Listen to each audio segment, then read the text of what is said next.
ആയിരിക്കണം,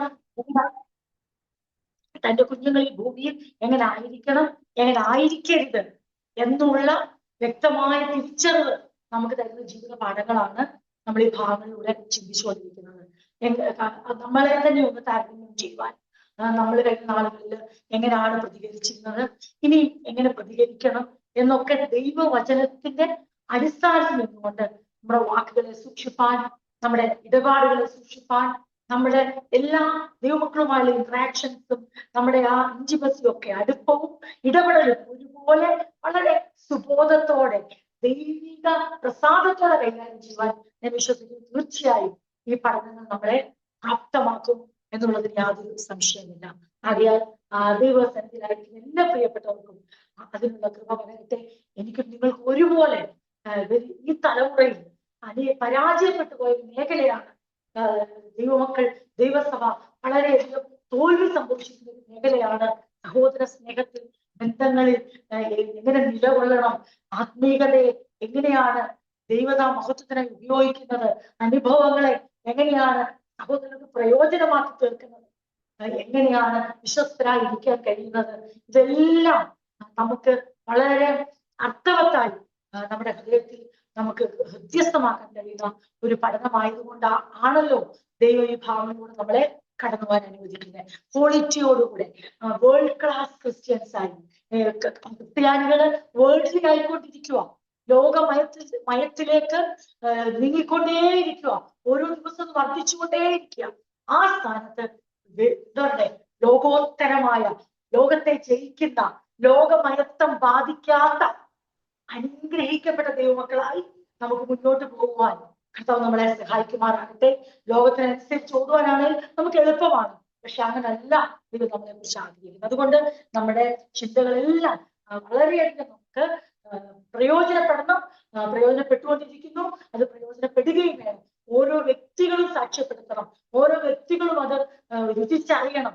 വാസ്തവമായിട്ടും കർത്താവിന്റെ ജീവിതത്തിന്റെ എല്ലാ മേഖലകളിലും ഇടപെടുന്നുണ്ട്, എന്നെ ഉപയോഗിക്കുന്നുണ്ട്, എന്നെ മാറ്റുന്നുണ്ട്, എനിക്ക് വലിയ രൂപാന്തരമുണ്ട്, എനിക്കിപ്പോ ചിന്തിച്ച് സംസാരിക്കാൻ കഴിയുന്നുണ്ട്, എനിക്ക് മൗനമായി ഇരിക്കേണ്ടടുത്ത് മൗനമായിരിക്കാൻ കഴിയുന്നുണ്ട്, എനിക്ക് ഞാൻ ചെന്നെത്തേണ്ടടുത്ത് അവിടെ ചെന്നെത്തി എന്റെ ആ പ്രസൻസ്, ആ മിനിസ്ട്രി ഓഫ് പ്രസൻസ് എനിക്ക് കൊടുക്കാൻ കഴിയുന്നുണ്ട് എന്ന് പറയത്തക്ക ജീവിതത്തിലേക്ക് ദൈവം നമ്മളെ ഉയർത്തുവാനാകട്ടെ. നമ്മള് എത്തിച്ചെല്ലേണ്ടടുത്തൊക്കെ എത്തിച്ചെല്ലുവാൻ കർത്താവ് നമ്മളെ സഹായിക്കട്ടെ. നമ്മൾ മിണ്ടാതിരിക്കേണ്ടടുത്ത് മിണ്ടാതിരിപ്പാനും, നമ്മൾ സംസാരിക്കേണ്ടടുത്ത് നന്നായി ദൈവത്തിന്റെ വായായി നിന്ന് സംസാരിപ്പാനും എല്ലാം കർത്താവ് കൃപ ചെയ്യട്ടെ. ഒന്ന് പഠിക്കുമ്പോൾ ഒന്നിനെ നമ്മൾ ചെറുതാക്കിയല്ല, ഒരിടത്ത് പോയി മൗനമായിരിക്കണം, ഇനി ഞാൻ ഒരിടത്ത് പോയി ഒന്നും മിണ്ടത്തില്ല എന്ന് പറയുന്ന ഒരു പഠനത്തിലേക്കല്ല നമ്മൾ പോകുന്നത്. ഒരു കാര്യം പഠിപ്പിക്കുമ്പോൾ മറ്റേത് ലീസ്റ്റായി തീരുന്നില്ല. ഒരു കാര്യത്തിന്റെ ഇമ്പോർട്ടൻസ്, പ്രാധാന്യം പഠിപ്പിക്കുമ്പോൾ മറ്റൊന്ന് പ്രാധാന്യം അർഹിക്കുന്നില്ല, അയ്യോ ഇതുവരെ ചെയ്തു വന്ന തെറ്റാണ് എന്നല്ല അതിന്റെ അർത്ഥം. അങ്ങനെ ഒരിക്കലും ചിന്തിക്കരുത്. അങ്ങനെ തെറ്റായി ഒരിക്കലും വചന പഠനത്തെ നിങ്ങൾ കൈക്കൊള്ളുകയില്ല എന്നുള്ള ഒരു ഉറപ്പ് എനിക്കുണ്ട്. അതുകൊണ്ടാണ് നമ്മൾ വേറിട്ട് ആ കാര്യങ്ങൾ ചിന്തിക്കുന്നത്. അപ്പം നമുക്കറിയാം, യോബ് തന്റെ സ്നേഹിതരോട് പറയുക, നിങ്ങൾ നല്ല ധൈര്യത്തോടെ പറയുന്ന ഒരു ഭാഗമാണ് നമ്മൾ ചിന്തിച്ചത്. തന്റെ സ്നേഹിതരോട് പറയാ, നിങ്ങൾ എന്റെ മുഖത്തോട്ട് നോക്ക്, നിങ്ങൾ എന്നെ ഒന്ന് നോക്ക്, ഞാൻ നിങ്ങളുടെ മുഖത്ത് നോക്കി ഭോഷ്ക് പറയുമോ? ഞാൻ അങ്ങനെ നിങ്ങൾ അറിയാത്ത പാപങ്ങളൊക്കെ ചെയ്തിട്ട് നിങ്ങളുടെ മുമ്പിൽ ഞാൻ ഒരു നീതിമാനായി ചമയുമോ? അങ്ങനെ ചമയുന്നെങ്കിൽ എനിക്ക് നിങ്ങളുടെ മുഖത്ത് നിങ്ങളെ ഫേസ് ചെയ്യാനുള്ള ധൈര്യം ഉണ്ടാകത്തില്ല. നിങ്ങളിപ്പോ എന്നെ ഫേസ് ചെയ്യാത്ത, എനിക്ക് നിങ്ങളെ ഫേസ് ചെയ്യാനുള്ള ധൈര്യമുണ്ട്. എനിക്കറിയാം ഞാൻ എന്താ പറയുന്നേ. നിങ്ങളോട് ഞാൻ അങ്ങനെ ഒരു വഞ്ചനയും കാണിച്ചിട്ടില്ല, അല്ലെങ്കിൽ മനുഷ്യരുടെ മുമ്പിൽ ഒരു നല്ല ഇമേജ് ഉണ്ടാക്കിയിട്ട് രഹസ്യമായി എന്റെ ജീവിതത്തെ, പാപത്തെ ഞാൻ ആസ്വദിച്ചിട്ടില്ല, ലോകപ്രകാരം ഒരു ജീവിതം ഞാൻ നയിച്ചിട്ടില്ല എന്ന് തനിക്ക് ഉറപ്പുള്ളതുകൊണ്ടാ താൻ പറയുന്നേ. ലുക്ക് അറ്റ് മീ, എന്നെ നോക്ക്, എന്നെ കേൾക്ക്. അത് വലിയൊരു ചലഞ്ചാണ്. അത് നമുക്കും എന്നും അങ്ങനെ പറയാൻ പ്രാഗൽഭ്യം ഉണ്ടാകട്ടെ. അത് നമ്മൾക്ക് ഒരു തെറ്റും പറ്റിയിട്ടില്ല, നമ്മൾ പെർഫെക്റ്റ് ആണെന്നുള്ളതിന് തെളിവല്ല. അതൊരു എന്താ പറയുക, ഒരു റിലേഷൻഷിപ്പാണ്. ഒരു ഹസ്ബൻഡിന് വൈഫിനോട് പറയാൻ പറ്റണം. ഒരു വൈഫിന് ഹസ്ബൻഡിനോട് പറയാൻ പറ്റും. മക്കൾക്ക് അപ്പന്റെ മുന്നിലും മാതാപിതാക്കൾ മക്കളുടെ മുന്നിലും അതേ മുഖത്തോട് മുഖം നോക്കി സംസാരിക്കുന്ന ആ ഒരു പ്രിവിലേജ് ഉണ്ടായിരിക്കണം. അതാണ് അയ്യോബ് പറയുന്നത്. Look at me and listen to me. അത് നമുക്ക് എല്ലായ്പ്പോഴും നാം കർത്താവിന്റെ സന്നിധിയിൽ നാം നേരോടെ ജീവിക്കുന്നുവെങ്കിൽ നമുക്ക് ധൈര്യസമേതം നമുക്ക് പ്രശ്നങ്ങളെ അഭിമുഖീകരിക്കാൻ കഴിയും. അല്ലെങ്കിൽ നമ്മൾ ഒളിച്ചു മാറി എന്താ പറയണ്ടേ, നമുക്ക് വെട്ടപ്പെടാതെ ജീവിക്കണം. അല്ലെങ്കിൽ നമുക്ക് ധൈര്യസമേതം പ്രശ്നങ്ങളെ നേരിടുവാൻ, അതെ നമ്മളെ കുറ്റം ആരോപിക്കുന്നതിനെ നേരിടുവാൻ ഉള്ള കൃപ ദൈവം നമുക്ക് തരും. അതിനായി കർത്താവ് നമ്മളെ സഹായിക്കുമാറാകട്ടെ. അതുകൊണ്ട് യോബ് തന്റെ വാക്കുകൾ 7-ാം അധ്യായത്തിൽ തുടരുകയാണ്. അപ്പം തന്റെ വേദനകളെ താൻ പങ്കുവെക്കുകയാണ്. താൻ ചോദിക്കുകയാണ്, മർത്യന് ഭൂമിയിൽ യുദ്ധസേവ ഇല്ലയോ എന്ന് ചോദിച്ചാൽ അത് ഇത്രയുള്ള അതിന്റെ അർത്ഥം,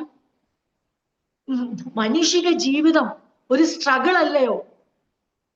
യുദ്ധസേവ ഇല്ലയോ എന്ന് ചോദിച്ചാൽ is not human life a struggle? ഭയങ്കര പ്രയാസം പിടിച്ചതാണ് ഈ ഭൂമിയിലെ മനുഷ്യന്. ഭയങ്കര സ്ട്രഗിളാണ്, അതൊരു പോരാട്ടമാണ്, മല്ലുപിടുത്തമാണ്. മനുഷ്യ ജീവിതത്തിനകത്ത് വളരെയധികം സ്ട്രഗിൾ ഉണ്ടെന്നാ താൻ പറയുന്നത്. എന്നിട്ട് താൻ പറയുകയാണ്, തന്റെ ആ ജീവിതത്തെ പല കാര്യങ്ങളോട് ഉപമിക്കുകയാണ്. അവന്റെ ജീവകാലം കൂലിക്കാരന്റെ ജീവകാലം പോലെ തന്നെ, വേലക്കാരൻ നിഴൽ വാഞ്ചിക്കുന്ന പോലെയും കൂലിക്കാരൻ കൂലിക്ക് കാത്തിരിക്കുന്ന പോലെയും തനിക്ക് തന്റെ വേദനയെല്ലാം പല പല രീതിയിൽ തന്നെ ഉപമിച്ച് പ്രസ്താവിക്കുകയാണ്. എനിക്ക് വർത്തമാസങ്ങൾ എനിക്ക് അവകാശമായി വന്നു, കഷ്ടരാത്രികൾ എനിക്ക് ഓഹരിയായി തീർന്നു, കിടക്കുന്നേരം ഞാൻ എപ്പോൾ എഴുന്നേൽക്കുമെന്ന് പറയുന്നു, രാത്രിയോ ദീർഘിച്ചുകൊണ്ടിരിക്കുന്നു, വെളുക്കുവോളം എനിക്ക് ഉരുളുക തന്നെ പണി, അങ്ങോട്ടും ഇങ്ങോട്ടും ഉരുളുകയാണ്, എന്റെ ദേഹം മുഴുവൻ മൺകട്ടയും കൊടുത്തിരിക്കുന്നത്. ഞാൻ കഴിഞ്ഞ ക്ലാസ്സിൽ നമ്മൾ ആ ഭാഗം ഒന്ന് വായിച്ചതാണ്. എന്റെ ത്വക്കിൽ പുൺവായ്പകൾ അടഞ്ഞു വീണ്ടും പഴുത്തു പൊട്ടുന്നു. തന്റെ ശരീരത്തിന്റെ അവസ്ഥ, തന്റെ മനസ്സിന്റെ അവസ്ഥ, തന്റെ ജീവിതത്തിന്റെ അവസ്ഥ, അതിന്റെ സ്ട്രഗിള്, അതിന്റെ നൈമിഷികത, താൻ ഇപ്പോൾ നേരിടുന്ന ശാരീരികമായ ആ വേദന എല്ലാം താൻ പങ്കുവെക്കുക. എന്റെ ജീവൻ ഒരു ശ്വാസം മാത്രമെന്ന് ഓർക്കണമേ, എന്റെ കണ്ണിനി നന്മയെ കാണുകയില്ല. ദൈവത്തോട് കരയാൻ തുടങ്ങുക യോബ്. എന്നെ കാണുന്നവന്റെ കണ്ണ് ഇനി എന്നെ കാണുകയില്ല, നിന്റെ കണ്ണ് എന്നെ നോക്കും, ഞാനോ ഇല്ലാതിരിക്കും. മേഘം ക്ഷയിച്ചു മാഞ്ഞു പോകുന്നത് പോലെ പാതാളത്തിൽ ഇറങ്ങുന്നവൻ വീണ്ടും കയറി വരുന്നില്ല. അവൻ നിന്റെ വീട്ടിലേക്ക് മടങ്ങി വരികയില്ല, അവന്റെ ഇടം ഇനി അവനെ അറിയുകയുമില്ല. അപ്പൊ ജീവിതത്തിന്റെ ഏറ്റവും അവസാന നിമിഷങ്ങളിലേക്ക് യോബ് എത്തുകയാണ്. യോബിന് തന്നെ മനസ്സിലായി, ഇനിയും എന്നെ കാത്തിരിക്കുന്നത് മരണമാണ്, ഒരു മടങ്ങിവരവില്ല. അങ്ങനെ ഒരു മടങ്ങിവരവില്ല എന്ന് തന്റെ ഹൃദയം വിങ്ങിപ്പൊട്ടുമ്പം, മുന്നിൽ പ്രതീക്ഷയ്ക്ക് വഴിയില്ല എന്ന് തോന്നുമ്പോഴും, ശരീരം ഇനി സൗഖ്യമാകത്തില്ല എന്ന് മനസ്സിലാക്കുമ്പോഴും യോബ് ദൈവത്തോട് കരയാൻ മറന്നില്ല. ദൈവത്തോട് നിലവിളിക്കുക, തന്റെ സങ്കടം ബോധിപ്പിക്കുക. അപ്പം നമ്മൾ ഈ ഭാഗങ്ങൾ വായിക്കുമ്പം യോബ് പറയുകയാണ്, ആകെ ഞാൻ എന്റെ വാ അടക്കിയില്ല, എന്റെ മനപ്പീടയിൽ ഞാൻ സംസാരിക്കും, എന്റെ മനോവ്യസനത്തിൽ ഞാൻ സങ്കടം പറയും. കാരണം എന്റെ ലാസ്റ്റ് ചാൻസ് ആയത്. എനിക്ക് ചെയ്യാൻ പറ്റുന്നത് എന്റെ ഹൃദയത്തിന്റെ ഭാരം ഒന്ന് പറയുക എന്നുള്ളതാണ്. വേറെ ഒന്നും എന്റെ മുമ്പിൽ വഴിയില്ല. എനിക്ക് സൗഖ്യം കിട്ടുമെന്നോ, എനിക്കിനി ദൈവമായി ഒരു എൻകൗണ്ടർ ഉണ്ടാകുമെന്നോ, എന്റെ അവസ്ഥയ്ക്ക് മാറ്റം വരുമെന്നോ, അല്ലെങ്കിൽ എനിക്കിനി കർത്താവിനെ എല്ലാം കൊണ്ടും ഒരു ഡെഡ് എൻഡിലേക്ക് യോബ് നീങ്ങുമ്പം യോബ് പറയാണ്, ഏതായാലും എന്റെ അവസ്ഥ ഇതൊക്കെയാ, എങ്കിൽ ഞാൻ ഒന്ന് വായടയ്ക്കാതെ ഞാൻ ഒന്ന് സംസാരിച്ചോട്ടെ. എനിക്ക് എന്റെ മനപ്പീടയില് ഒന്ന് സംസാരിക്കാൻ മാത്രമേ അതേ ഉള്ളിനി എന്റെ മുമ്പിലുള്ള ആകെയുള്ള ഓപ്പർച്യൂണിറ്റി അത് മാത്രമേ ഉള്ളൂ. എന്റെ മനോവസനത്തിൽ ഞാൻ എന്റെ സങ്കടം പറയും. അത് യോബ് വീണ്ടും പ്രഖ്യാപിക്കുക. അപ്പൊ നമ്മൾ ഈ ഭാഗം വായിക്കുമ്പോൾ നമ്മൾ ചിന്തിക്കും, യോബ് അങ്ങ് തീർന്നു, ഇല്ലാതായി, ഇനിയും ദൈവത്തെ കാണത്തില്ല എന്നൊക്കെ പറയുമ്പം ദൈവമായുള്ള ബന്ധത്തിൽ ഞാൻ പാതാളത്തിലേക്ക് ഇറങ്ങും, പിന്നെ എനിക്ക് മടങ്ങി വരവില്ല.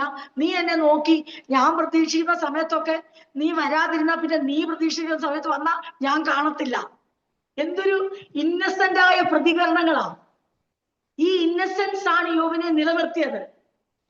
കാര്യം പറയുന്നത് വേദനാജനകമായ നിരാശയുടെ വാക്കുകളാണെങ്കിലും അതിനകത്ത് ഒരു സത്യസന്ധത പുലർത്തിയിരുന്നു. ഒരു ഏച്ചുകെട്ടും ഒരു എന്താ പറയുക വാക്കുകൾ കൊണ്ടുള്ള ഒരു വിളയാട്ടമൊന്നും അതിനകത്തില്ല. കർത്താവോട് പറയുക, നീ എന്നെ കാണുന്നില്ല, എന്നോടൊന്നും പറയുന്നില്ല, എന്റെ ജീവിതം ഇവിടെ അവസാനിക്കുക. പിന്നെ വന്ന് എന്നെ നോക്കുമ്പോ എന്നെ കാണത്തില്ല കേട്ടോ, ഞാൻ പാതാളത്തിൽ ഇറങ്ങി തിരിച്ചു വരാൻ പറ്റത്തില്ല. ഞാൻ ഫേസ് ചെയ്യാണ്, റിയാലിറ്റി ഫേസ് ചെയ്യാണ്. അതുകൊണ്ട് ദൈവത്തോട് ഇത് പറയുമ്പം ഞാൻ ഈ ഭാഗം വായിച്ചപ്പം എന്റെ മനസ്സിൽ വന്നത്, യോബിനെ സംബന്ധിച്ച് നമുക്കുള്ള പ്രത്യാശ യോബിന് ഇല്ല. നമുക്ക് അറിയാം, അപ്പോസ്തലനായ പൗലോസ് കാരാഗ്രഹത്തിൽ കിടക്കുമ്പോൾ തന്റെ ശിരച്ഛേദത്തിനായി തീയതി നിശ്ചയിച്ച് താൻ അതിനായി ദിനങ്ങൾ കാത്തിരിക്കുമ്പോൾ തിമോഥെയോസിനെ താൻ അങ്ങോട്ട് വിളിക്കുകയും ഒക്കെ ചെയ്യുമ്പോൾ പൗലോസ് പറഞ്ഞ വാക്ക് എല്ലാവർക്കും വളരെ പ്രസിദ്ധമായ വചനമാണത്. എന്തുവാണ്? ഞാൻ നല്ല പോർ പൊരുതി, ഓട്ടം തികച്ചു, വിശ്വാസം കാത്തു, ഇനി നീതിയുടെ കിരീടം എനിക്കായി ദൈവം ഒരുക്കി വെച്ചിരിക്കുന്നു. എനിക്ക് മാത്രമല്ല, അവന്റെ പ്രത്യക്ഷതയിൽ പ്രിയം വെച്ച ഏവർക്കും. അപ്പൊ പൗലോസ് തന്റെ അന്ത്യനാളിലേക്ക് കടക്കുമ്പോ പൗലോസിന് വിട്ടുപിരിഞ്ഞാൽ ഞാൻ പാതാളത്തിലേക്കല്ല, ക്രിസ്തുവിനോട് കൂടെ. പുതിയ നിയമ ഭക്തന്റെ ഏറ്റവും വലിയ പ്രത്യാശയത്. അത് യോബിനൊരിക്കലും അനുഭവിക്കാൻ ആ സമയത്ത് കഴിയുന്നില്ല. എന്നാൽ ചില വാക്യങ്ങൾ ഞാൻ ഇവിടെ ചേർത്ത് പറയാം. നമുക്ക് ഡൗട്ട്ലെസ് ആയിട്ട് സംശയമെന്നേ യേശു കർത്താവിൽ വിശ്വസിച്ച് തന്റെ വചനം ഉള്ളിൽ സ്വീകരിച്ച് യേശുവിനെ കർത്താവും രക്ഷിതാവുമായി സ്വീകരിച്ച് ക്രിസ്തുവിനോട് ചേരുവാൻ സ്നാനമേറ്റ് സഭയുടെ ഭാഗമായി തീർന്ന് കർത്താവിന്റെ വരവിനായി നോക്കി പാർക്കുന്ന ഏതൊരു ദൈവവൈതലിനും അപ്പോസ്തലനായ പൗലോസ് പറഞ്ഞ പോലെ പറയാൻ പറ്റും, വിട്ടുപിരിഞ്ഞാൽ ഞാൻ ക്രിസ്തുവിനോട് കൂടെ. അത് ക്രിസ്തുയേശു മുഖാന്തരം ലഭിച്ച മഹത്തായ പ്രത്യാശയാണ്. അത് എവിടുന്ന് ആരംഭിച്ചെന്നറിയാമോ? കാൽവറി ക്രൂശിൽ താൻ മരണത്തിലേക്ക് നീങ്ങുമ്പോൾ ഒരു വശത്തെ കള്ളൻ മനസാന്തരപ്പെട്ട നിമിഷം യേശു ദൈവപുത്രനാണെന്നും അവൻ രാജത്വം പ്രാപിച്ചു മടങ്ങി വരുമെന്നും ആ ക്രൂശിൽ ഒരത്ഭുതവും നടക്കാതിരുന്നപ്പോൾ താഴെ നിന്ന വിരോധികൾ, അപവാദികൾ, എല്ലാ മൂപ്പന്മാരും മഹാപുരോഹിതന്മാരും മേലധ്യക്ഷന്മാരും ഒരുപോലെ വിളിച്ചു പറഞ്ഞു, നീ ക്രൂശിൽ നിന്ന് ഇറങ്ങി വാ, എന്നാൽ ഞങ്ങൾ നിന്നിൽ വിശ്വസിക്കാം. അതായിരുന്നു അവർ വെച്ച ചലഞ്ച്, അവരുടെ കണ്ടീഷൻ അതായിരുന്നു. യേശു അതിന് മറുപടി കൊടുത്തില്ല. നിന്നെ തന്നെ രക്ഷിക്ക്, നീ അനേകരെ രക്ഷിച്ചില്ലേ, നിന്നെ തന്നെ രക്ഷിച്ച് ഇപ്പോൾ നീ ക്രൂശിൽ ഇറങ്ങി വന്നാൽ ഞങ്ങൾ നിന്നിൽ വിശ്വസിക്കാം. പക്ഷേ അവർക്ക് യേശുവിന് മറുപടി ഒന്നും കൊടുക്കാനില്ല. പക്ഷെ യേശു ഒരാൾക്ക് മറുപടി കൊടുത്തു. അത് ആർക്കെന്നറിയാമോ? ആ ക്രൂശിൽ യേശു കഷ്ടം സഹിച്ച് കിടക്കുമ്പോൾ അവന്റെ താഴ്ചയിൽ അവൻ പുറപ്പെടുവിച്ച ക്യാരക്ടർ കണ്ടിട്ട്, കഷ്ടത്തിന്റെ തീച്ചൂളയിലും പിതാവിനോട് വിശ്വസ്തതയും അനുസരണവും പുലർത്തിക്കൊണ്ട് ദൈവത്തിനു വിരോധമായി സംസാരിക്കാതെ, തന്നെ ദ്രോഹിച്ചവരെ ശപിക്കാതെ, ഇവർ ചെയ്യുന്നത് എന്തെന്നറിയാൻ ഇവരോട് ക്ഷമിക്കണമേ എന്ന് പറയുന്ന യേശു പുറപ്പെടുവിച്ച ഫലം, ആ സ്വഭാവം, ആ പ്രവൃത്തി കണ്ടിട്ട് ഒരു കള്ളം മാനസാന്തരപ്പെട്ടു. ഒരു കുറ്റവാളി, കള്ളന് നമ്മുടെ മലയാളത്തിൽ പറയുന്നെങ്കിലും ശരിക്കും നൊട്ടോറിയസ് ക്രിമിനൽസ് അവര്, വളരെ രാജ്യദ്രോഹികളാണ്. അതിലൊരാള് ഈ മാറ്റം കണ്ടിട്ട്, ഞാൻ പറഞ്ഞത് എവിടുന്നാണ് ഈ പ്രത്യാശ ആരംഭിക്കുന്നുള്ളു പറയാനാ പറഞ്ഞത്. ആ വ്യക്തിക്ക് താഴെയുള്ളവർ പറഞ്ഞു ഞങ്ങളെ വിശ്വസിക്കാം, നീ താഴെ ഇറങ്ങി വാ. യേശുവിന് അവരോട് ഒരു മറുപടിയും പറയാൻ ഇല്ല. തന്നെ വെല്ലുവിളിച്ചവരോട് കൊടുക്കാൻ യേശുവിന് ഒരു പ്രോമിസും ഇല്ല, തിരിച്ചൊരു വെല്ലുവിളി ഇല്ല. പിന്നെ തന്നെ വിശ്വസിക്കുന്നതിന് കൊടുക്കാൻ ദൈവത്തിന് പ്രോമിസ് ഉണ്ട്. വിശ്വാസത്തെ ചലഞ്ച് ചെയ്യുന്നവരോട് യേശു ഒരു മറുപടിയും കൊടുക്കാതിരിക്കുമ്പോൾ വിശ്വാസത്തെ ഏറ്റുപറയുന്നവന് എല്ലാ ഉത്തരത്തും കൊടുക്കുവാൻ യേശുവിനൊരു വാഗ്ദത്തം. അതിലൊരു രണ്ടുപേരും ഒരുപോലെ യേശുവിനെ വെയിറ്റ് ചെയ്തുകൊണ്ടിരിക്കുക. ഇടതും വലതും കിടക്കുന്ന ആ നൊട്ടോറിയസ് ക്രിമിനൽ, രാജ്യദ്രോഹ കുറ്റം ചെയ്ത റോമ ഗവൺമെന്റ് തൂക്കിക്കൊല്ലാൻ വിധിച്ച ആ രണ്ട് കുറ്റവാളികൾ ഒരുപോലെ യേശുവിന്റെ സ്വഭാവത്തെ വീക്ഷിച്ചുകൊണ്ടിരിക്കുമ്പോൾ ഒരുത്തന് അത് തന്നെ രക്ഷിക്കാൻ കഴിയാത്തവനായി തോന്നിയപ്പോൾ മറ്റൊരുത്തന് ഇവൻ ഈ ക്രൂശ് മരണത്തിൽ നിന്ന് രക്ഷിക്കുന്നതല്ല, പിന്നെ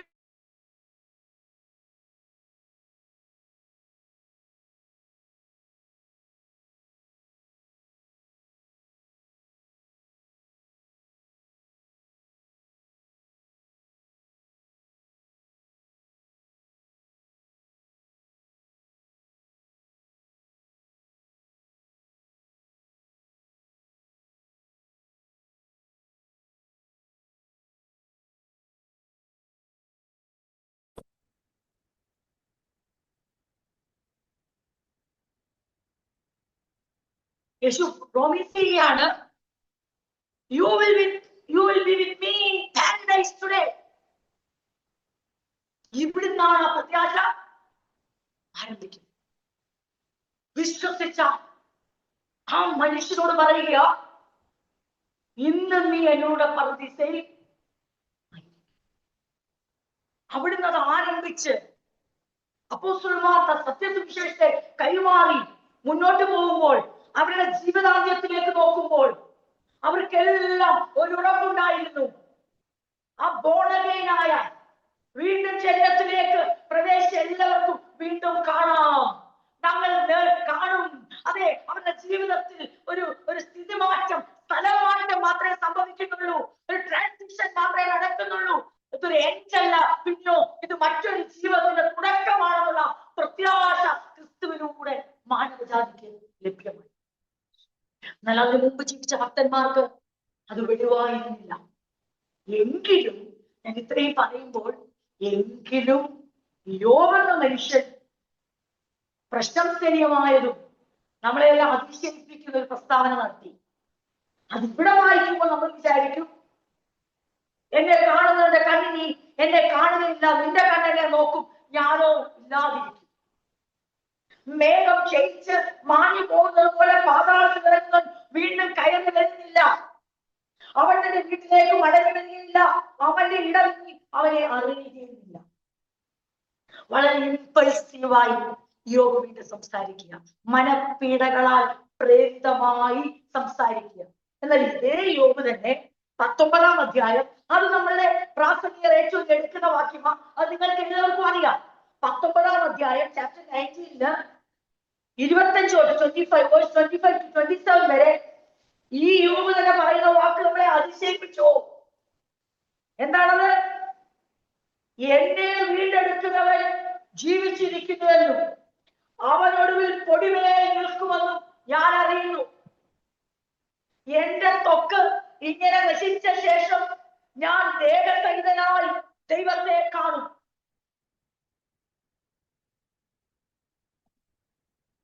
ഞാൻ തന്നെ അവനെ കാണും, അങ്ങനല്ല എന്റെ സ്വന്തം കണ്ണവനെ കാണും. നമ്മുടെ പാട്ടിൽ വരെ അല്ലേ, പാട്ടിനകത്ത് വലിയ വരികൾ ഉൾപ്പെടുത്തിയിട്ടുണ്ട്. നമ്മൾ അതിശയിച്ചു പോകും. അപ്പൊ ഇതുകൊണ്ടാണ് നമ്മൾ യോബ് പറയുന്ന വാക്കുകളെ യോബ് തന്നെ പറയുന്നത്. എന്റെ ഭാരവും എന്റെ വേദനയും എന്റെ ശരീരത്തിൽ ഒഴുകുന്ന പഴുപ്പും ഓടുന്ന പുഴുക്കളും എന്നെ കൂടുതൽ ദുഃഖിപ്പിക്കുന്ന സ്നേഹിതരും എല്ലാത്തിന്റെ നടുവിൽ ദൈവത്തിന്റെ മൗനവും കൂട്ടുകാരുടെ സംഭാഷണവും യോബിനെ തളർത്തിക്കളയുകയാണ്. ദൈവം സംസാരിച്ചാൽ മതി, യോബിന്റെ എല്ലാ പ്രശ്നവും മാറും. സ്നേഹിതരൊന്നും മിണ്ടായിരുന്നാൽ മതി, പകുതി ആശ്വാസമാണ്. പക്ഷെ തിരിച്ചാ സംഭവിച്ചത്. മിണ്ടേണ്ട ദൈവം മിണ്ടുന്നുമില്ല, സൈലന്റ് ആയിരിക്കേണ്ടവര് സംസാരിക്കുകയും ചെയ്യും. ഇതൊരു വളരെ പെയിൻഫുൾ ആയ സിറ്റുവേഷനാണ്. പക്ഷെ യോബ് സംസാരിച്ച് ഓരോരുത്തർക്കും ഉത്തരം പറഞ്ഞു മുന്നോട്ട് വരുമ്പോൾ യോബ് പറയുക, എന്നെ വീണ്ടെടുക്കുന്നവൻ ജീവിച്ചിരിക്കുന്നുവെന്നും അവനൊടുവിൽ പൊടിമേൽ നിൽക്കുമെന്നും ഞാൻ അറിയുന്നു. എന്റെ തൊക്കിങ്ങനെ നശിച്ച ശേഷം ഞാൻ വേദസഹിതനായി ദൈവത്തെ കാണും. ഞാൻ തന്നെ അവനെ കാണും, അന്യനല്ല, എന്റെ സ്വന്തം കണ്ടവനെ കാണും. എന്നിട്ട് പറയുന്നു, എന്റെ അന്തരംഗം എന്റെ ഉള്ളിൽ ക്ഷയിച്ചിരിക്കും, ഞാനാകെ തകർന്നിരിക്കും. പക്ഷേ എല്ലാം അവസാനിച്ചു എന്ന് പറയുന്നിടത്തുനിന്ന് വീണ്ടും യോബിന് എന്തുകൊണ്ട് ഉണർന്നു വരിക? പ്രത്യാശ മുങ്ങി വരിക. ഇത് യോബ് തന്നെ പറഞ്ഞ വാക്കാ. ഞാൻ അത് ഇവിടെ കണക്ട് ചെയ്ത, അത് മാത്രം കൺക്ലൂഡ് ചെയ്യാൻ പറ്റാത്തോണ്ട്. അപ്പൊ ആ മനുഷ്യൻ എത്രത്തോളം തളർന്നിരിക്കുന്നു. എന്നാൽ 19-23 വായിക്കുമ്പോൾ യോബ് സ്വപ്നത്തിൽ വിചാരിച്ചില്ല ഇങ്ങനൊരു പുസ്തകം രചിക്കപ്പെടുമെന്ന്. പക്ഷെ ഞാൻ ആഗ്രഹിച്ചിരുന്നു പുസ്തകം എഴുതണമെന്നല്ല. 19-13 അയ്യോ, എന്റെ വാക്കുകളൊക്കെ എഴുതിയെങ്കിൽ, ഒരു പുസ്തകത്തിൽ കുറിച്ചു വെച്ചെങ്കിൽ കൊള്ളായിരുന്നു. താൻ സ്വപ്നത്തിൽ പോലും പ്രതീക്ഷയില്ല. തന്റെ വേദനയിൽ താൻ പറയുക, അയ്യോ, എന്റെ വാക്കുകളൊന്ന് എഴുതിയെങ്കിൽ, ഒരു പുസ്തകത്തിൽ കുറിച്ചു വെച്ചെങ്കിൽ കൊള്ളായിരുന്നു. 19-23 ഞാൻ വായിക്കുന്നത്. അവയെ ഇരുമ്പാണിയും ഈയവും കൊണ്ട് പാറയിൽ സദാകാലത്തേക്ക് കൊത്തിവെച്ചെങ്കിൽ കൊള്ളായിരുന്നു. അയ്യോ, ഇത് പറഞ്ഞപ്പോ ഇവ ഓർത്തോ, ഇതിങ്ങനെ എഴുതി തലമുറയ്ക്കായിട്ട് കൈമാറുമെന്ന് ഒരിക്കലും വിചാരിച്ചില്ല. തന്റെ ഉള്ളിൽ വേദന തുളുമ്പി നിന്നുകൊണ്ട് അദ്ദേഹം പറയുക, ഞാൻ ഈ പറയുന്നൊക്കെ ഒന്ന് എഴുതി വെച്ച് ഒരു പുസ്തകത്തിൽ കുറിച്ചു വെച്ചെങ്കിൽ കൊള്ളായിരുന്നു.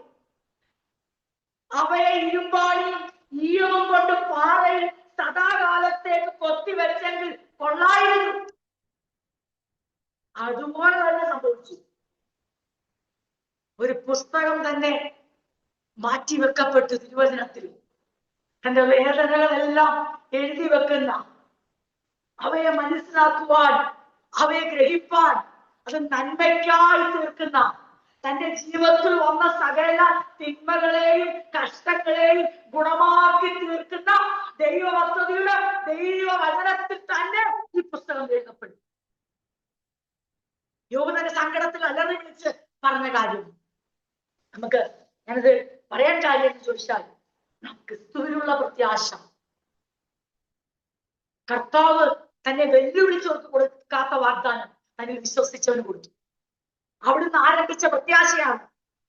അത് സ്തേഫാനോസിൽ കണ്ടു, അത് പൗലോസിൽ കണ്ടു, അത് പത്രോസിൽ കണ്ടു. അവരുടെ എല്ലാം ജീവിതത്തിന്റെ അന്ത്യത്തിലേക്ക് അവർ നീങ്ങുമ്പോൾ അവർക്ക് വേദനയും പ്രയാസങ്ങളും ദുഃഖങ്ങളും ഉള്ളം കലങ്ങുന്ന അനുഭവങ്ങൾ ഉണ്ടെങ്കിലും അവർക്ക് ഒരു വ്യക്തത കൊടുത്തു. എന്താണ് അവർക്ക് കിട്ടിയ വ്യക്തത?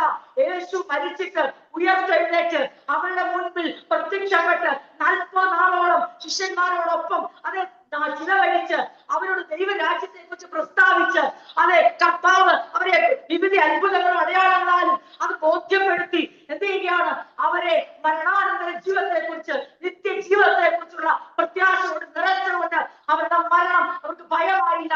മരണാധികാരിയായിരുന്ന ആ ഘോരനാം പിശാചിനെ തന്റെ മരണത്തിനാലെ നീക്കി മൃത്യുവിന്റെ ഭീതിയെ മാറ്റി ഒരു വലിയ പ്രത്യാശ ദൈവഭക്തന്മാർക്ക് കൈമാറി. ആ നിലയിലാണ് നാം എണ്ണപ്പെട്ടത്. ഉത്കണ്ഠകളുണ്ട്, സംശയങ്ങളുണ്ട്, പല കാര്യങ്ങളെ കുറിച്ച് നമ്മുടെ മനസ്സ് ആകുലപ്പെടാനുള്ള സാധ്യതയുണ്ട്. പക്ഷേ നമ്മുടെ ജീവിതത്തിൽ നമ്മുടെ ക്രിസ്തുവിനുള്ള പ്രത്യാശയ്ക്ക് ഒരു മാറ്റവും സംഭവിക്കാൻ പാടില്ല. കാരണം അവിടെ നമ്മൾ യോബിന്റെ സ്ഥാനത്തല്ല നിൽക്കുന്നത്. യോബ് തളർന്ന് പറയുന്നു. യോബ് പിന്നെയും തന്റെ അന്തരംഗം ക്ഷയിച്ചിരിക്കുമ്പോൾ വീണ്ടും പറയുന്നു, ഇല്ലില്ല, ഞാൻ ദൈവത്തെ കാണും, ഞാൻ ദൈവത്തെ കാണും, എന്റെ കർത്താവ് ജീവിക്കുന്നു, എന്റെ ദൈവം ജീവിക്കുന്നു, എന്റെ വീണ്ടെടുപ്പുകാരൻ ജീവിക്കുന്നു. വ്യക്തതയില്ല എങ്കിലും ബന്ധത്തെ, ദൈവിക ബന്ധത്തെ കാത്തു സൂക്ഷിക്കാൻ പെടാപ്പാടുപെടുന്ന ഒരു മനുഷ്യനെ കാണുമ്പോൾ ഇന്ന് രാത്രി ദൈവമക്കൾ ഓർക്കണം, വളരെ വ്യക്തതയുണ്ട് നമുക്ക് നമ്മുടെ മരണാനന്തര ജീവിതത്തെ കുറിച്ച്. നമുക്ക് നല്ല കൃത്യതയുണ്ട് നമ്മുടെ ജീവിതത്തെ എങ്ങോട്ടാണ് ദൈവം നയിക്കുന്നതെന്ന്. തന്റെ സ്വപുത്രനെ ദാനമായി നൽകി അവനിൽ വിശ്വസിക്കുന്ന ഏവരും നശിച്ചു പോകാതെ നിത്യജീവൻ പ്രാപിപ്പാൻ യേശുവിനെ നൽകുവാൻ തക്കണം ലോകത്തെ അത്രമാത്രം സ്നേഹിച്ച പിതാവായ ദൈവത്തിന്റെ സ്നേഹം ഒരു കഷ്ടത്തിലും മറന്നുവാൻ പാടില്ല. അപ്പന്മാരെല്ലാം കാത്തു സൂക്ഷിച്ചു. പൗലോസിന്റെ നിര്യാണകാലം എടുത്തപ്പോൾ, പത്രോസിന്റെ നിര്യാണകാലം എടുത്തപ്പോൾ, സ്റ്റെഫാനോസ് താൻ മരിക്കാനായി അതെ ഏൽപ്പിച്ചു കൊടുക്കുമ്പോൾ അവിടെ എല്ലാം ക്രിസ്തുവിനുള്ള പ്രത്യാശ അവിടെ വളരെ വ്യക്തമായി പുറത്തു വന്നു. അപ്പോൾ യോബിന്റെ ഭാഗത്തെ ആ വേദനയെ കുറിച്ച് നമ്മൾ ചിന്തിക്കുമ്പോൾ നമ്മളുടെ നിലപാട് എന്താണെന്നും സഭ എവിടെയാണ് നിൽക്കുന്നതെന്നും സഭയ്ക്കുള്ള പ്രത്യാശ എന്താണെന്നും നമ്മൾ വേറിട്ട് അറിയേണ്ടത് വളരെ അത്യാവശ്യം. കാരണം നമുക്ക് ഉറപ്പുള്ള പ്രത്യാശ തന്നിട്ടുണ്ട്.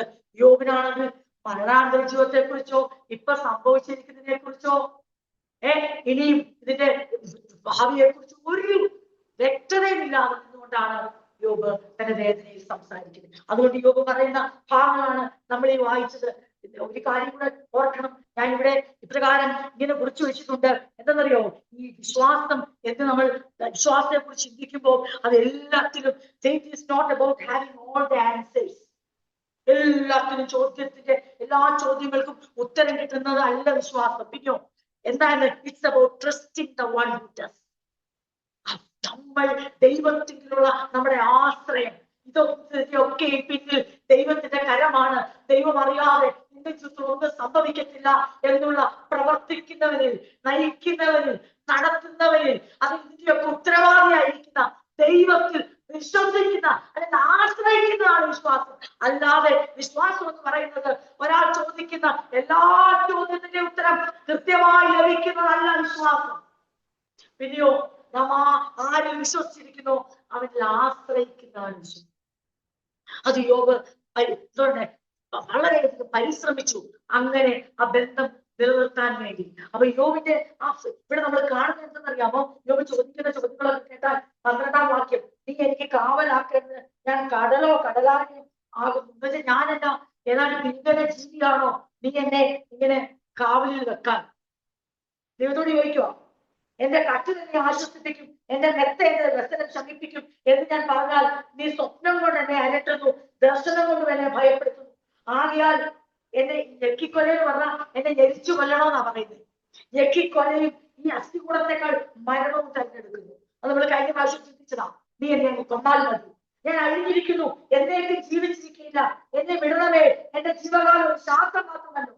മദ്യനെ ഗണ്യമാക്കേണ്ടതും അവന്റെ മേൽ ദൃഷ്ടി വെക്കേണ്ടതും അവനെ രാവിലെ സന്ദർശിച്ച് മാത്രം പരീക്ഷിക്കേണ്ടതും അവൻ എന്തുള്ളൂ. നീ എത്രത്തോളം നിന്റെ നോട്ടം എങ്കിൽ നിന്നും മാറ്റാതിരിക്കും? ദൈവത്തോട് കരയുക. ഞാൻ ഉമ്മനീർ ഇറക്കുമ്പോഴും എന്നെ വിടാതെയും ഇരിക്കും.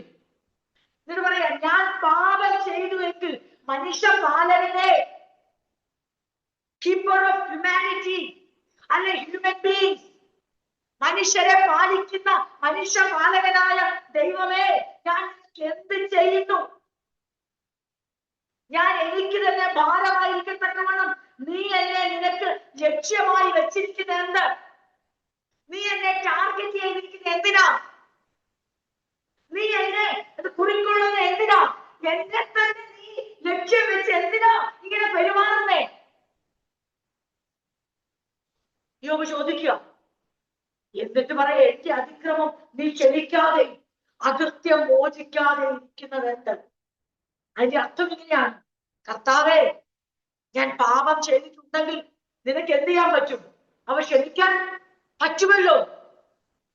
ഇപ്പോൾ ഞാൻ പൊടിയിൽ കിടക്കും, നീ എന്നെ അന്വേഷിച്ചാൽ ഞാൻ ഇല്ലാതിരിക്കും. എന്റെ ജീവിതം അവസാനിക്കാൻ പോയിട്ടും നീ എന്താണ് എന്റെ മേലുള്ള ആ ഭാരത്തിന്റെ കരം മാറ്റാത്തത്?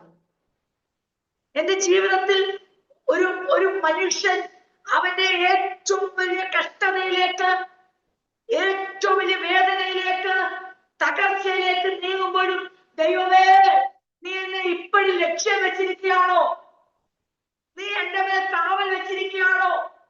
ഞാൻ എന്നെ കടലിലെ വല്ല ഭീകര ജീവിയാണോ? എന്നെ തന്നെ നിന്റെ ദൃഷ്ടി ഇങ്ങനെ പതിപ്പിക്കാൻ നീ എന്നെ ടാർഗറ്റ് ചെയ്യുന്നത് എന്തുകൊണ്ടാ? അല്ല, നിന്റെ ദൃഷ്ടി ഞാൻ പാപം ചെയ്തെങ്കിൽ അത് നിനക്ക് എന്നോട് ക്ഷമിച്ചാൽ പോരെ? ശരിക്കും പറഞ്ഞാൽ നീ എന്നെ എന്താ ഇങ്ങനെ വിടാതെ പിന്തുടരുന്നത്? ഇതാണ് 7-ാം അധ്യായം യോബ് ദൈവത്തോട് നിലവിളിക്കുക. ഇതിലേറ്റവും വലിയ അപകടം എന്നാണ് ഇതിനകത്ത്, ഈ നിലവിളി മൊത്തവും ഒരു മുറിക്കകത്ത് പോയി പറയുമല്ലായിരുന്നു. ഇത് കേട്ടോണ്ട് ആരിയ്ക്കുക? സ്നേഹന്മാർ. ഞാൻ ഇച്ചിരി നേരം മുറിക്കകത്ത് പോയിരുന്ന് ഒന്ന് പ്രാർത്ഥിച്ചിട്ട് വരണമെന്ന് പറഞ്ഞില്ല. ഇവരെ കേൾക്ക ചെയ്ത്, ഇവരുടെ സാന്നിധ്യത്തിൽ, സാമീപ്യത്തിൽ യോബ് ദൈവത്തോട് നിലവിളിക്കുന്നു. മനുഷ്യന്റെ കഷ്ടതയെ കുറിച്ച് പറയുന്നതിനോടൊപ്പം യോബ് പറയാണ്, ഞാൻ ജനറലായി പറയുന്നു, മനുഷ്യന്റെ ജീവിതം ഒരു സ്ട്രഗിളാണ്, ഒരു യുദ്ധത്തിന് തുല്യമാണ്, യുദ്ധസേനയ്ക്ക് തുല്യമാണ്, ഹ്യൂമൻ ലൈഫ് എന്നൊക്കെ പറഞ്ഞ് ആരംഭിച്ചിട്ട് യോബ് ഇപ്പം ദൈവത്തോട് നേരിട്ട് തന്റെ സങ്കടം ഉണർത്തിക്കുകയാണ്.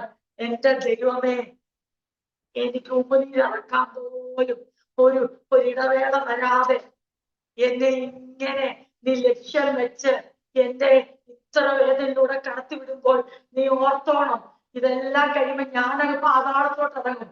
നീ എന്നെ അന്വേഷിച്ച് വരുമ്പോ ഞാനിവിടെ കാണത്തില്ല കേട്ടോ. എന്റെ വേദന, നമ്മൾ തമ്മിൽ നല്ല സ്നേഹമല്ലായിരുന്നോ ദൈവമേ? നമ്മൾ തമ്മിൽ നല്ല അടുപ്പമല്ലായിരുന്നോ? എന്നോട് എന്താ ഒന്നും പറയാത്തെ? എന്തുകൊണ്ടാ? എന്തെങ്കിലും ഒന്ന് പറ, എന്തിനാണെങ്കിലും ഒന്ന് പറ. അല്ലെ എനിക്കൊന്ന് കിടന്നുറങ്ങാനൊരവസരം എന്താ? എനിക്ക് ഉറങ്ങാൻ പറ്റുന്നില്ല, ഉരുളുകയാണ് ഞാൻ, ശരീരത്തിലൂടെ പുഴു അരിക്കുകയും പഴുപ്പ് പുറത്തു വരികയാണ്. എന്നിട്ട് എനിക്ക് ഉമ്മനീരടക്കാൻ പോലും അനുവദിക്കാതെയുള്ള എന്ത് തെറ്റാ ഞാൻ ചെയ്ത്? അങ്ങനെ ചെയ്തിട്ടുണ്ടെങ്കിൽ മനുഷ്യപാലകനെ, നിനക്കത് ക്ഷമിച്ചൂടെ?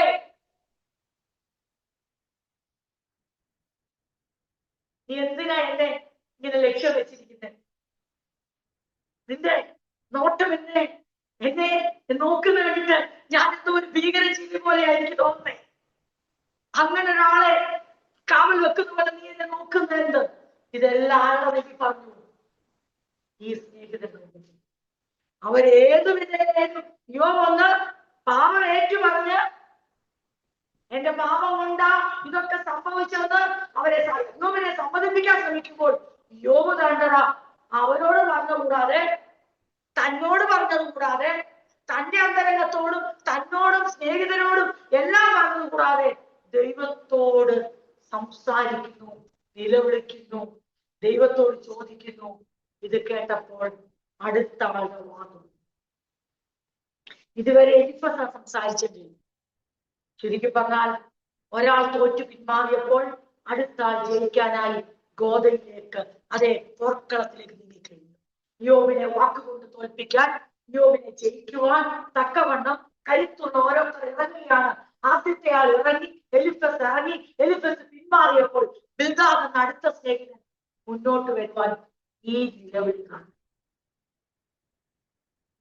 അപ്പം യോബിന്റെ ഈ ലാഭങ്ങൾ, ഈ ചോദ്യങ്ങൾ, നമ്മൾ ഈ ഭാഗങ്ങൾ ഞാൻ ഇങ്ങനെ വായിച്ചതെന്ന് ചോദിച്ചാൽ ഒരു കൺക്ലൂഷൻ തരാനിടയാണ്. ഇത് നമ്മളെ ഉണ്ടല്ലോ വിശ്വാസത്തിന്റെ ബലഹീനതയുടെ അല്ലെങ്കിൽ ബലഹീനമായ വിശ്വാസത്തിന്റെ അടയാളമായി ആരെ കാണുന്നു? Job's laments reminds us that these questions are not signs of weak faith. ബലഹീനമായ വിശ്വാസത്തെ അടയാളമായി ഈ ലോകത്തെ കാണണ്ട. പിന്നെന്താ? But of an honest strengthening faith. എന്താ പറയണ്ടേ? ഒരു പോരാട്ടം, വിശ്വാസത്തിന്റെ ഒരു പോരാട്ടമായി. വിശ്വാസത്തിൽ നിലനിൽക്കുവാൻ, ദൈവത്തെ തള്ളിപ്പറയാതിരിക്കാൻ, കഷ്ടങ്ങളിലും ദൈവത്തിന്റെ ആ ദൈവത്വത്തെ, അസ്തിത്വത്തെ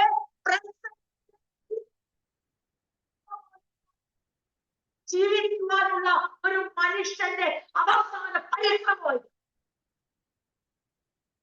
ഇത് വിശ്വാസത്തിന്റെ ബലഹീനതയുടെ അടയാളമല്ല, പിന്നെയോ വിശ്വാസം നിലനിൽക്കാനുള്ള പോരാട്ടത്തിന്റെ ഭാഗം. These words are not signs of weak faith. യോബിന്റെ വിശ്വാസമൊക്കെ ബലഹീനമായി പോയി എന്നുള്ള അതിന്റെ അടയാളങ്ങളല്ല നമ്മൾ 7-ാം അധ്യായം വായിച്ചത്. മറിച്ച് ഒരു മനുഷ്യൻ പോരാടുകയാണ്. At any cost, ദൈവം മൗനമായിരിക്കുന്നു, ദൈവം മിണ്ടുന്നില്ല, കാരണങ്ങൾ പറയുന്നില്ല. പക്ഷെ എനിക്ക് ദൈവത്തിന്റെ അസ്തിത്വത്തെ, എക്സിസ്റ്റൻസിനെ അവൻ ജീവിക്കുന്നു. അവൻ വാസ്തവമായി ദൈവം ജീവിക്കുന്നു. അവൻ അദൃശ്യനായ ദൈവമാണ്. അവൻ ഇന്നലകളിൽ എന്നെ അതിശയകരമായി നടത്തിയതാണ്.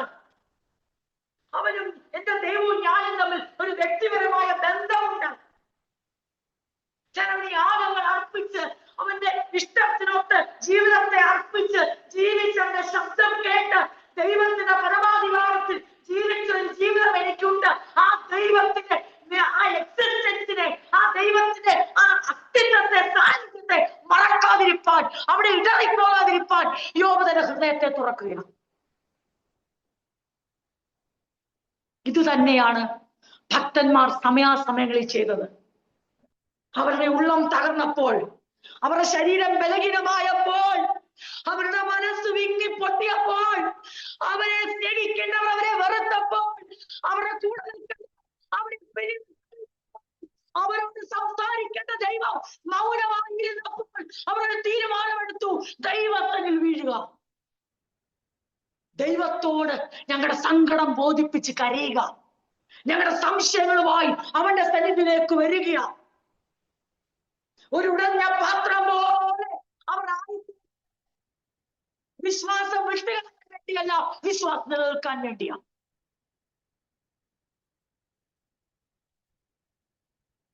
ഇത് അവരുടെ ജീവിതത്തിന്റെ ബലഹീനതയെ കാണിക്കുന്നേ, വിശ്വാസത്തിന്റെ ബലഹീനത.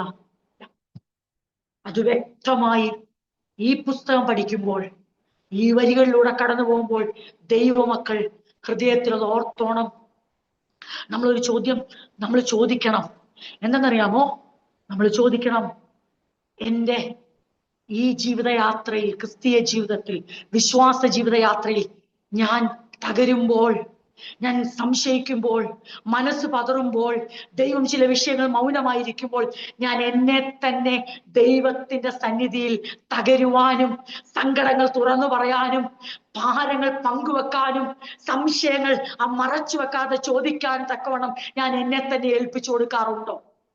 അതോ അവയെല്ലാമായിട്ട് ഞാൻ അങ്ങ് നടന്നിട്ട് ഞാൻ അങ്ങ് ദൈവത്തെ പ്രസാദിപ്പിക്കാമെന്നുള്ള തെറ്റിദ്ധാരണയിലാണോ നാം ജീവിക്കുന്നത്? അതോ നാം സമയാസമയങ്ങളിൽ നമ്മുടെ വിശ്വാസത്തെ പോരാട്ടം നടത്തുന്നുണ്ടോ? ദൈവസന്നിധിയിൽ നിലനിൽക്കാനുള്ള എന്തു വില കൊടുത്തും, എന്തെല്ലാം സംഭവിച്ചാലും, ആരെല്ലാം എന്നെ ഞാൻ തീർന്നെന്ന് പറഞ്ഞാലും ദൈവത്തിൽ നിലനിൽക്കാനുള്ള ഒരു struggle നമുക്കുണ്ടോ? Are we struggling for our faith? അതിന്റെ അടയാളമാണ് ഭക്തന്മാരുടെ ജീവിതം. അവരുടെ അസ്ഥികളെ തകർക്കും വണ്ണം അവരെ നിന്ദിച്ചപ്പോൾ അവരാ വർത്തമാനമായി നാട്ടിലും വീട്ടിലും കയറി നടക്കുകയല്ലായിരുന്നു. ആ നിന്ദയുമായി, സംശയവുമായി, തകർന്ന ഉള്ളവുമായി അവരെവിടേക്ക് വന്നതറിയാമോ? വിശ്വാസത്തിന്റെ പോരാട്ടം കഴിച്ചുകൊണ്ട് ദൈവത്തിൽ വിടകിടന്നിട്ട് അവരുടെ സംശയങ്ങളെയും ആകുലതകളെയും പങ്കുവെച്ചു. അവരൊറ്റ മനുഷ്യരോട് ചോദിച്ചില്ല, നിങ്ങൾക്ക് അറിയാമോ, നിങ്ങൾക്ക് വല്ല പിടുത്തമുണ്ടോ ഇനി എന്ന് ദൈവം പ്രവർത്തിക്കുമെന്ന്? ഒരു ഐഡിയ ഇല്ല കേട്ടോ. എത്രത്തോളമാണെന്നൊന്നും അറിയത്തില്ല. ഇനി എത്രത്തോളം കാത്തിരിക്കണം, എത്രത്തോളം ഇനി പ്രാർത്ഥിക്കണം, നിങ്ങളൊന്ന് പ്രാർത്ഥിച്ചൊരു ആലോചന പറ. എത്രത്തോളം അവർ നടന്നില്ല. അവരെത്രത്തോളം പോയി ആരോട് ചോദിച്ചെന്നറിയാമോ? ദൈവത്തോട് ചോദിച്ചു. കർത്താവേ, എത്രത്തോളം നീ ഞങ്ങളെ മറന്നുകൊണ്ടിരിക്കും? യഹോവേ, എത്രത്തോളം ഞങ്ങളുടെ കണ്ണുനീർ രാവും പകലും ഞങ്ങളുടെ ആഹാരമായിരിക്കും? എത്രത്തോളം നീ ഞങ്ങളോട് മിണ്ടാതിരിക്കും? ദൈവം അവർക്ക് അവസരം കൊടുക്കുക. ദൈവസന്നിധിയിൽ തങ്ങളെ തന്നെ, തങ്ങളുടെ കഷ്ടതയിൽ ആരാധന കഴിപ്പാൻ, യാഗമാകുവാൻ, തങ്ങളെ തന്നെ ഏൽപ്പിച്ചു കൊടുക്കുവാൻ, വിശ്വാസത്തിന് വേണ്ടി ഒന്ന് പോരാടുവാൻ, അദൃശ്യനായ ദൈവത്തിന്റെ എക്സിസ്റ്റൻസിനെ ഒന്നും കൂടെ അവർ ഉറപ്പിക്കുക. അവർ അശരീരികളൊന്നും കേട്ടില്ല, ദൈവം അവർക്ക് പ്രത്യക്ഷമായില്ല. പക്ഷെ അവരുടെ വാക്കുകളിൽ എന്ത് വെളിവായെന്നറിയാമോ? ദൈവത്തിന്റെ എക്സിസ്റ്റൻസ്. അവരുടെ പ്രാർത്ഥനയിൽ എന്ത് വെളിവായെന്നറിയാമോ? വാസ്തവമായി ദൈവം ജീവിക്കുന്നു, അവൻ ഞങ്ങളുടെ വാക്കുകൾ കേൾക്കുന്നു, ഞങ്ങളെ കാണുന്നു. യോബ് ഫെയ്ത്ത് അല്ല വീക്കായത്, യോബിന്റെ ബോഡിയാണ് വീക്കായത്, മൈൻഡാണ് വീക്കായത്. പക്ഷേ യോബിന്റെ വിശ്വാസത്തിന് വേണ്ടി യോബ് സ്ട്രഗിൾ ചെയ്യുക. ഞാൻ 8-ാം അധ്യായത്തിലേക്ക് ഇന്ന് കിടക്കുന്നില്ല. ചില കാര്യങ്ങൾ പറഞ്ഞ് ഞാൻ കൺക്ലൂഡ് ചെയ്യാൻ ആഗ്രഹിക്കുന്നു. സഹോദരന്മാർ, സ്നേഹിതർ, ആ ചില കാര്യം കൂടെ പറഞ്ഞ് ഞാൻ വാക്കുകളെ നിർത്താം. സൈലന്റ് മോണേഴ്സ് ആയ, അതായത് നിശബ്ദ വിലാപം കഴിച്ച,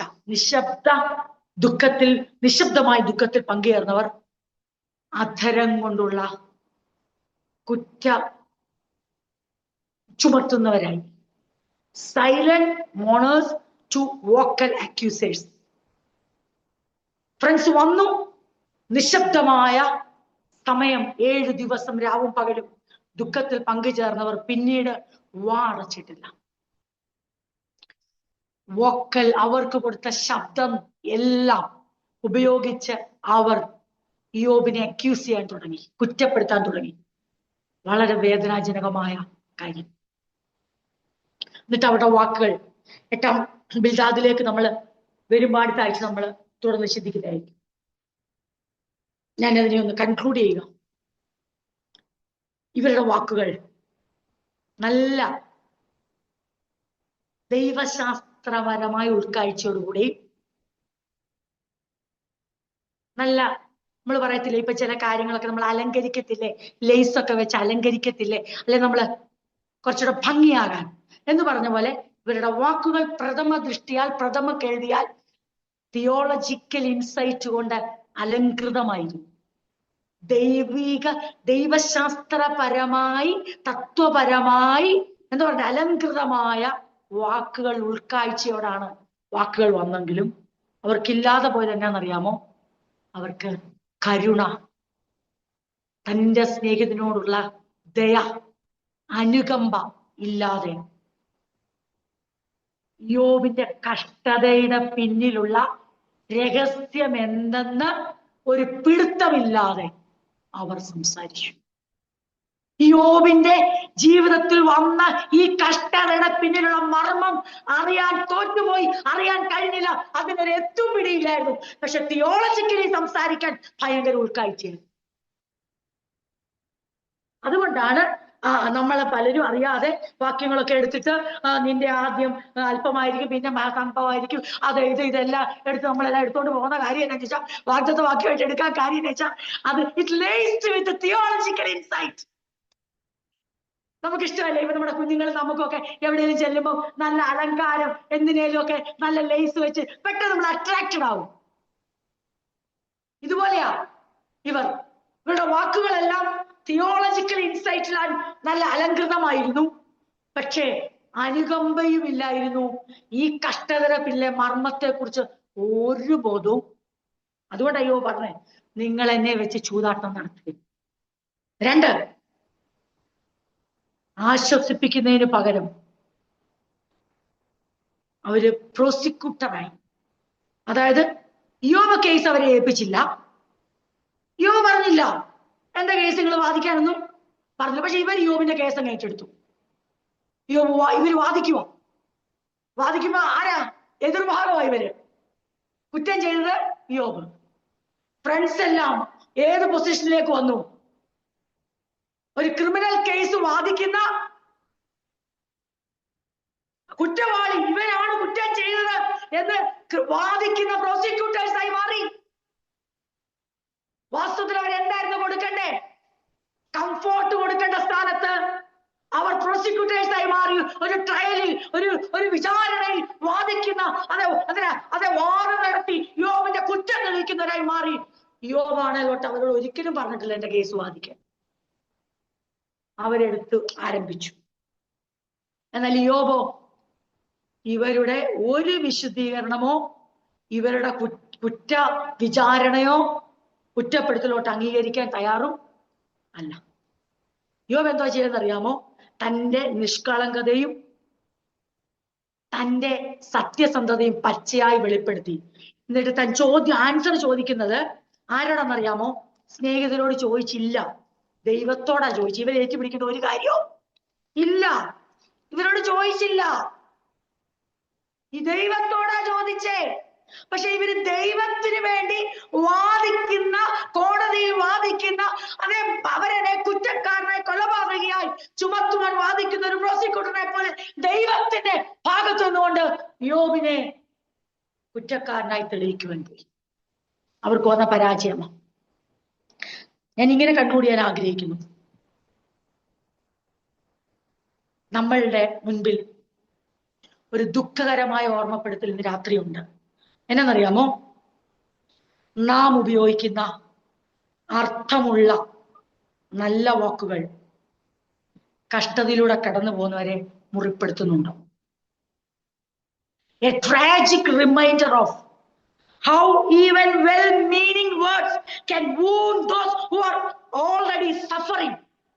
കഷ്ടതയിലൂടെ കടന്നു പോകുന്ന ഒരാളുടെ മുറിവിനെ, അതെ വേദനയെ കുറെ കൂടെ മുറിവേൽപ്പിക്കുന്നതാ ആകുമോ നമ്മുടെ അർത്ഥപൂർണമായ ദൈവശാസ്ത്രപരമായ അലങ്കൃതമായ ഉൾക്കാഴ്ചയോടുള്ള സംസാരം ആകുമോ എന്ന് നാം ശോധന കഴിക്കണം. അതൊരു റിമൈൻഡറാണ്.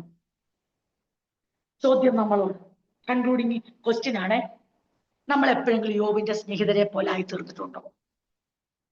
എപ്പോഴെങ്കിലും മൗനമായി ഇരിക്കേണ്ടടുത്ത് നമ്മൾ ഉപദേശം കൊടുത്തിട്ടുണ്ടോ?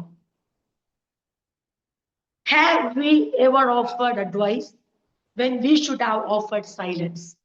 നാം മിണ്ടാതിരുന്നവരെ കേൾക്കേണ്ട സ്ഥാനത്ത് നമ്മൾ ആ സ്ഥാനത്ത് കയറി അഡ്വൈസ് കൊടുത്തിട്ടുണ്ടോ? അങ്ങനെ ചെയ്തിട്ടുണ്ടോ? ഉണ്ടെങ്കിൽ നാം ശോധന കഴിക്കാൻ ഒരു ചോദ്യം നമ്മോട് തന്നെ ചോദിക്കുക. നമ്മുടെ വചന പരിജ്ഞാനവും ദൈവശാസ്ത്ര അറിവും എല്ലാം കൂടെ ചേർത്ത് നാം സംസാരിച്ച ഭയങ്കര വെൽ മീനിങ് വേർഡ്സ്, അർത്ഥപൂർണമായ വാക്കുകൾ കഷ്ടതയിലിരിക്കുന്ന ഒരാൾക്ക് അവരുടെ മുറിവിനെ കുറെ കൂടെ അതെ ആഴമായി മുറിവേൽപ്പിച്ചിട്ടുണ്ടോ? നമ്മൾ യോബിന്റെ സ്നേഹിതരെ പോലെ എപ്പോഴെങ്കിലും ആയി തീർന്നിട്ടുണ്ടോ? ഒന്നാമത്തെ ചോദ്യം. എപ്പോഴെങ്കിലും മിണ്ടാതിരുന്ന ഒരാളെ കേട്ട് അവരോടൊപ്പം സമയം ചെലവഴിക്കേണ്ട സ്ഥാനത്ത് ഒരു അഡ്വൈസ്, ഒരു ചോദിക്കാതിരിക്കുമ്പോൾ മിണ്ടാതിരിക്കേണ്ട സ്ഥാനത്ത് അഡ്വൈസ് കൊടുത്തിട്ടുണ്ടോ? 2, have we judged someone's pain without understanding their story? അവരുടെ ജീവിതകഥ മനസ്സിലാക്കാതെ അവരുടെ വേദനയെ വിധിച്ചിട്ടുണ്ടോ? അവരുടെ യഥാർത്ഥ ജീവിത സാഹചര്യത്തെ, ദൈവം അവരെ ഇങ്ങനെ നടത്തുന്നതിന്റെ മർമ്മം മനസ്സിലാക്കാതെ അവരുടെ വേദനയെ നാം വിധിച്ചിട്ടുണ്ടോ? ഉണ്ടെങ്കിൽ നമ്മൾ ആരുടെ കൂട്ടത്തിൽ പെടുമെന്നറിയാമോ? കംഫോർട്ടേഴ്സ് അല്ല, പ്രോസിക്യൂട്ടേഴ്സായി യോബിന്റെ സ്നേഹിതന്മാരുടെ കൂട്ടത്തിൽ പെടും. അങ്ങനെ ഉണ്ടെങ്കിൽ ഇന്ന് രാത്രി ദൈവം നമുക്കൊരു അവസരം തരികയാണ്. എന്തിനു വേണ്ടി? നാം കഴിഞ്ഞ ആഴ്ചയിൽ പഠിച്ച ജീവിതപാഠം ഉൾക്കൊണ്ടുകൊണ്ട് മൗനമായിരിക്കേണ്ടടുത്ത് മൗനമായിരിക്കാനും, അഡ്വൈസ് ചെയ്യണമെന്ന് ദൈവം ഉദ്ദേശിക്കുന്ന, അവരാഗ്രഹിക്കുന്ന, ദൈവം ആഗ്രഹിക്കുന്നിടത്തു മാത്രം ഉപദേശകരായി തീരുക. ഒരാളുടെ ജീവിതത്തിന്റെ യഥാർത്ഥ അവസ്ഥ എന്തെന്ന് അറിയാതെ പോലും ദൈവം എന്തുകൊണ്ടാണ് അവരെ ഇങ്ങനെ നടത്തുന്നത് നിങ്ങളോടോ എന്നോടോ വെളിപ്പെടുത്തിയിട്ടും അവരെ ജഡ്ജ് ചെയ്തിട്ടുണ്ടോ? നാം അവരെ വിധിച്ചിട്ടുണ്ടോ?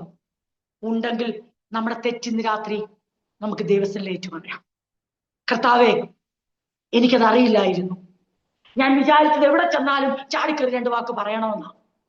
ഞാൻ വിചാരിച്ചത് എവിടെ ചെന്നാലും തിയോളജിക്കൽ ഉൾക്കാഴ്ചയോടുകൂടെ അലങ്കൃതമായ വചനത്താൽ അലങ്കൃതമായ വാക്കുകളുടെ ഒരു പ്രബന്ധമാണ് കംഫോർട്ടിന്റെ ലക്ഷ്യമെന്നാ ഞാൻ കരുതിയത്.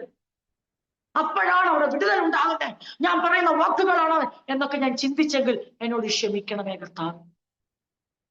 ഞാൻ അവരുടെ ജീവിതത്തെ കുറിച്ച് എനിക്കൊന്നും അറിയത്തില്ല, എന്നിട്ട് ഞാൻ അവരെ വിധിച്ചത് എന്നോട് ക്ഷമിക്കണമേ. ഒരിക്കലും ഇനി അങ്ങനെ ചെയ്യുവാൻ എന്നെ ഇടവരുത്തല്ലേ. ഒരു മനുഷ്യന്റെ ജീവിതം, അവന്റെ യാഥാർത്ഥ്യവും അവൻ കടന്നു പോകുന്നതും ദൈവം എന്തുകൊണ്ടാണ് അവനെ അങ്ങനെ കടത്തിവിടുന്നതെന്നും നമ്മളോട് വെളിപ്പെടുത്തിയിട്ടുണ്ടെങ്കിൽ ധൈര്യമായി പറഞ്ഞു. നമ്മളെ നിയോഗിച്ചിട്ടുണ്ടെങ്കിൽ, എന്നെയോ നിങ്ങളെയോ ഇന്ന ആളെടുത്ത് ചെന്ന് നിങ്ങൾ അവരോട് പറയണം, ഇന്ന കാരണം കൊണ്ടാണ് നിങ്ങൾ ഇങ്ങനെ കടന്നു പോകുന്നത്, ഈ വിഷയത്തിൽ നിങ്ങൾ ഇപ്രകാരമായിരിക്കണം എന്ന് ദൈവം നമുക്ക് വ്യക്തമായ നിർദ്ദേശവും വെളിപ്പാടും തന്നിട്ടുണ്ടെങ്കിൽ ധൈര്യമായി പോയി പറയണം. ധൈര്യമായി സംസാരിക്കണം, അതിന് മടി കാണിക്കേണ്ട. പക്ഷേ ഊഹാഭോഹങ്ങളിൽ ഒരു ചൂതാട്ടം നടത്തുവാൻ, ഒത്താലൊത്തു എന്ന് പറഞ്ഞ് പ്രാർത്ഥിപ്പാനോ വചനാലങ്കൃതമായ അതെ ദൈവശാസ്ത്ര അലങ്കൃതമായ വാക്കുകൾ ഉപയോഗിച്ച് തകർന്നിരിക്കുന്നതിനെ മുറിവേൽപ്പിക്കുന്ന ഒരവസ്ഥ നമുക്ക് ഉണ്ടാകുന്നത് ഇതൊരു ട്രാജിക് റിമൈൻഡർ ആണ്. അതെ, ദൈവം നമ്മളെ ഓർപ്പിക്കുകയാണ്. ആ റിമൈൻഡർ നമുക്ക് ഏറ്റെടുക്കാം, നമ്മുടെ കണ്ണുകളെ അടയ്ക്കാം, നമുക്ക് പ്രാർത്ഥിക്കാം, ദൈവത്തിൽ നമ്മളെ തന്നെ സമർപ്പിക്കാം. ഒരു നിമിഷം ഹൃദയങ്ങളെ ദൈവത്തിൽ ഏകാഗ്രമാക്കിക്കൊണ്ടൊന്ന് ചിന്തിച്ചാട്ട്, ഈ കേൾക്കുന്ന ദൈവവചനങ്ങൾ നമുക്ക് പ്രയോജനപ്പെടുന്നുണ്ടോ? നമ്മളെ ശോധന കഴിക്കാൻ നമുക്ക് പറ്റുന്നുണ്ടോ? യോബിന്റെ വീക്ക് ഫെയ്ത്തിനെ കുറിച്ചാണോ നമ്മുടെ മനസ്സിൽ ഓടിയെത്തുന്നത്? അതോ യോബിന്റെ ഫെയ്ത്തിന് വേണ്ടി സ്ട്രഗിൾ ചെയ്യുന്ന യോബിനെയാണോ നമുക്ക് കാണാൻ കഴിയുന്നത്? നമ്മുടെയും ജീവിതത്തിൽ നമ്മെ തന്നെ അനുവദിക്കുന്നുണ്ടോ? തകർന്ന് നുറുങ്ങി കുറ്റാരോപിതരായി മനസ്സ് തകർന്ന് ദൈവം ചില വിഷയങ്ങളിൽ കാലതാമസം വരുത്തി മൗനമായിരിക്കുമ്പോൾ, മനുഷ്യരുടെ മുമ്പിൽ സത്യസന്ധത വെളിപ്പെടുത്താൻ പോലും കഴിയാതെ ദൈവം നമ്മോട് കൂടെ ഉണ്ടെന്ന് മറ്റുള്ളവരോടൊന്ന് പറയാൻ പോലും കഴിയാത്ത ജീവിത സാഹചര്യം അനുവദിക്കുമ്പോൾ, ദൈവത്തിന് വീണയിടന്ന് നമ്മളെ ഏൽപ്പിച്ചു കൊടുക്കുന്ന ഒരു യാഗമായി ആരാധനയായി തീരുവാൻ നമുക്ക് കഴിയുന്നുണ്ടോ? അതോ നമ്മൾ നമ്മെ തന്നെ അതിൽ നിന്ന് പിടിച്ചു മാറ്റുകയാണോ? നമുക്ക് ദൈവം ഒരു അവസരം തരികയാണ്, നമുക്കതിനായി നമ്മളെ സമർപ്പിക്കാം. യോബിന്റെ സ്നേഹിതരെ പോലെ എപ്പോഴെങ്കിലും നമ്മൾ മറ്റുള്ളവർ മുറിവുകളെ കൂടുതൽ മുറിവേൽപ്പിച്ചിട്ടുണ്ടോ? കാര്യത്തിന്റെ വ്യക്തതയോ കൃത്യതയോ ദൈവം ഇടപെടുകയോ അവർ പറയുകയോ ഒന്നും ചെയ്യാതെ മൗനമായി ഇരിക്കേണ്ടിടത്ത് നാം വല്ലാതെ ഉപദേശിച്ചിട്ടുണ്ടോ? 2, നാം അവരുടെ ജീവിതത്തിൽ യഥാർത്ഥ കാര്യങ്ങളൊന്നും ഒരു എത്തുപിടിയില്ലാതെ നമ്മൾ അവരുടെ ജീവിതത്തെ വിധിച്ചിട്ടുണ്ടോ? ഉണ്ടെങ്കിൽ ഇന്ന് രാത്രി നമുക്കൊരവസരമാണ്, എനിക്കും ഒരവസരമാണ്, നിങ്ങൾക്കും ഒരവസരമാ. അങ്ങനെ സംഭവിക്കാതെ ജീവിതത്തെ കാത്തു സൂക്ഷിപ്പാൻ ദൈവം നമുക്ക് ആഹ്വാനം തരുന്നു. ദൈവം അതിനായി നമ്മളെ സഹായിക്കട്ടെ. ഈ വചനങ്ങളാൽ ദൈവം നമ്മെ അനുഗ്രഹിക്കുമാറാകട്ടെ.